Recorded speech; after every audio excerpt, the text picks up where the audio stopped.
Dans les rues animées d'Abidjan, une amitié semblait indestructible, celle de Kofi et Samuel. 25 ans d'une fraternité née sur les bancs de l'école primaire de Cocody. Ce jour-là, Samuel, déjà protecteur, avait défendu Kofi, un nouveau timide et moqué. « Toi et moi contre le monde !» disait-il. Il partageait tout, les rires, les larmes, les rêves murmurés dans la nuit. Kofi, le studieux, est devenu comptable, a fondé une famille stable. Samuel, lui, plus instinctif, enchaînait les petits boulots, luttant pour joindre les deux bouts avec sa femme Hawa et leurs 3 enfants. Pendant des années, chaque fois que Samuel était en difficulté, la porte de Kofi était ouverte. « Combien il te faut ?» demandait simplement Kofi avant de glisser des billets pour le loyer, la nourriture, l'école.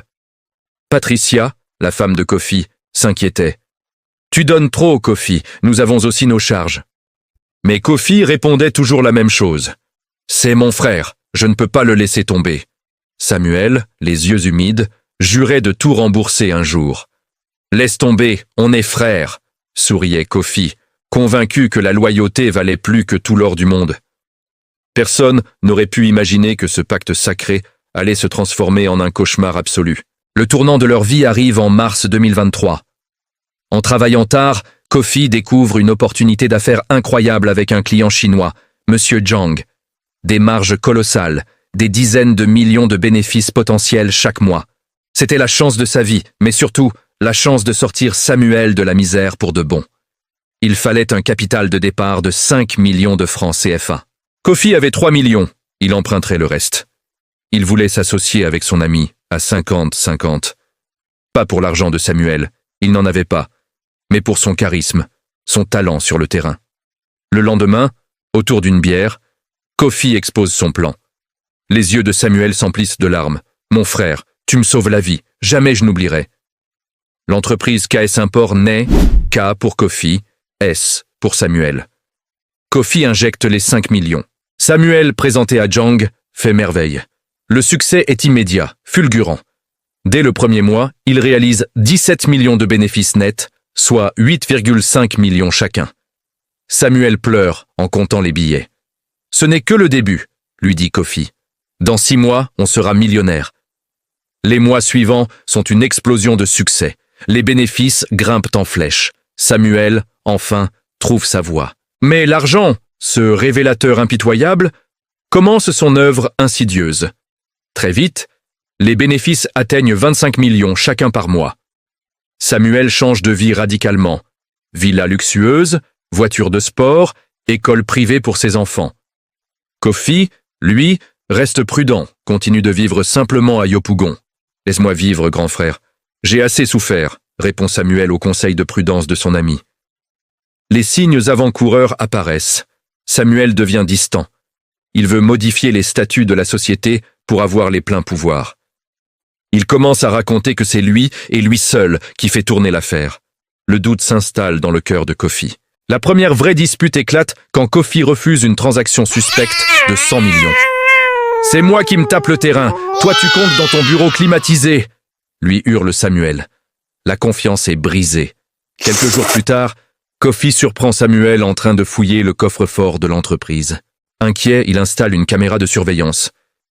Les images sont un choc terrible. La nuit, Samuel photographie les contrats, les relevés bancaires. Kofi décide de le confronter. C'est une erreur fatale. Le masque tombe. « Tu m'as utilisé !»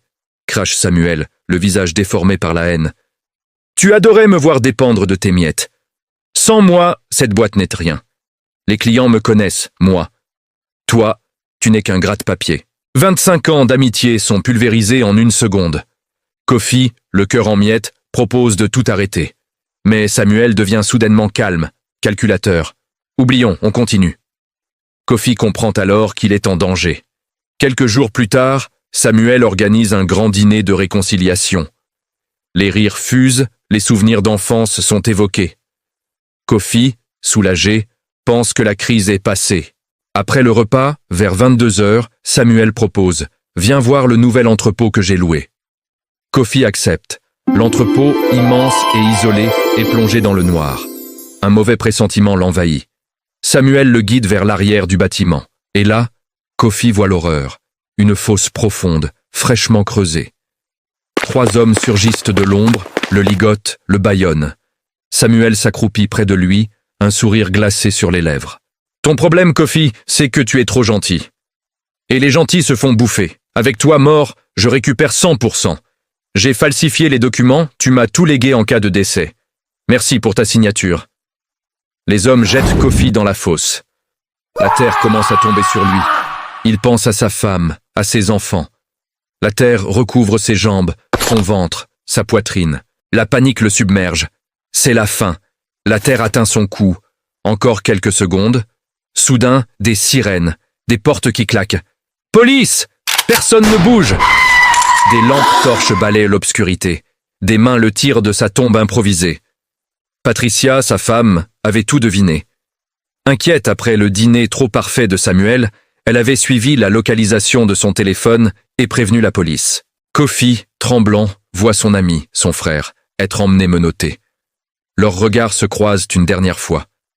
Dans les yeux de Samuel, aucune trace de remords. Juste la rage d'avoir échoué. Au tribunal, Samuel est condamné à 25 ans de prison. « Tu as tout eu dans la vie, j'ai dû mendier tes miettes, je ne regrette rien », lance-t-il à Kofi. Ce dernier ferme l'entreprise et reprend sa vie simple de comptable. Il continue d'aider les enfants de Samuel car ils ne sont pas responsables des choix de leur père.